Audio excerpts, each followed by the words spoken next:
Hello friends, welcome to edge education world.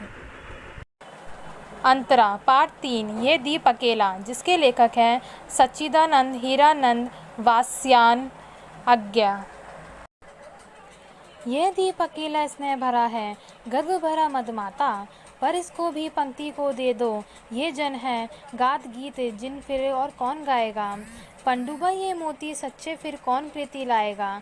ये समीदा ऐसी आग हटीला बिराला सुलगाएगा। ये अद्वितीय यह मेरा यह स्वयं में विसर्जित।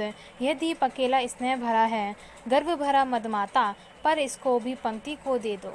कवि कहता है कि ये दीप अकेला है, ये स्नेह से भरा हुआ है, गर्व से भरा हुआ है और मदमाता भी है, अर्थात अहंकार की मस्ती में चूर है। फिर भी यह अकेला है, अतः इस अकेले दीप को भी पंक्ति में शामिल कर लो, अर्थात इसकी व्यक्तिगत सत्ता को सामाजिक सत्ता के साथ जोड़ दो। यह गीत गाता हुआ मनुष्य है, इसे समूह में शामिल कर लो, नहीं तो इन गीतों को और कौन गाएगा। यह जल में गोते लगाने वाला ऐसा गोताखोर है जो सच्चे मोती निकाल कर लाता है, इसे साथ ले लो, नहीं तो कौन कुशल व्यक्ति उन सच्चे मोतियों को ढूंढ कर लाएगा। अर्थात इसे समाज में सम्मिलित कर लेने से समाज लाभवंती होगा। यह यज्ञ की हवन सामग्री है, ऐसी प्रज्वलित अग्नि को कोई हटवाला भूतों में एक ही सुलगा पाएगा। यह अद्वितीय है, अर्थात इसके जैसा दूसरा कोई नहीं है। यह मेरा है, अर्थात इसमें स्व का भाव है, परंतु यह स्वयं अपने अहं का त्याग भी किए हुए है। मधु है स्वयं काल की मौन का युग संचय। ये गोरस जीवन काम धेनु का अमृत पूत पेय।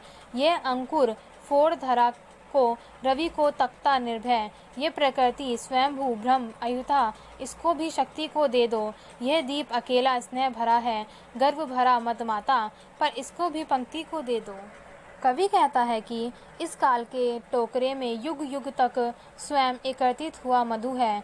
यह ऐसा दूध है जो जीवन रूपी कामधेनु का देवपुत्र पर अर्थात अमृत है। यह वह अंकुर है जो धरती को फोड़कर निर्भयता पूर्वक सूर्य की ओर देखता है। ये प्रकृति के अनुरूप स्वयं पैदा हुआ ब्रह्म और स्वार्था पृथक है, इसको भी शक्ति को दे दो। तात्पर्य यह है कि व्यक्ति में सारे गुण व शक्तियाँ हैं, वे स्वयं में पूर्ण हैं, फिर भी समाज के साथ उसकी अतरंगता से समाज मजबूत होगा।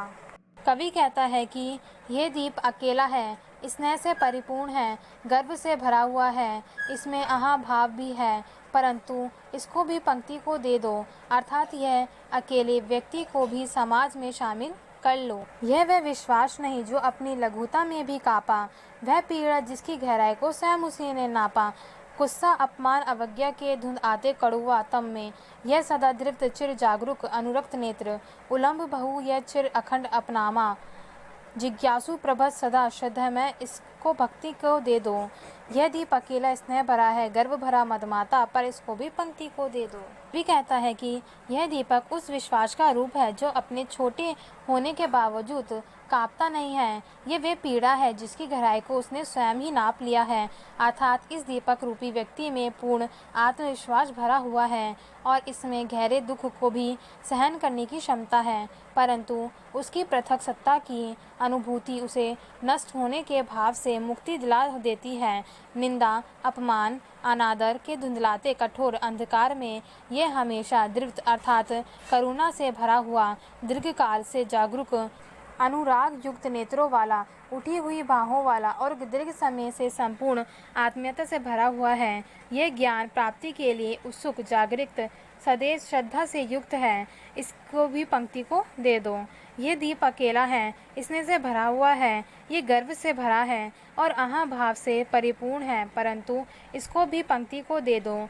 तात्पर्य यह है कि दीपक रूपी इस व्यक्ति में समस्त अच्छे गुण भरे हुए हैं, ये सर्वगुण संपन्न है, इसलिए इसे समूह में सम्मिलित कर लेना चाहिए। इस प्रकार समाज के साथ उसकी अतरंगता से समाज में सद्गुणों की वृद्धि होगी और समाज मजबूत होगा।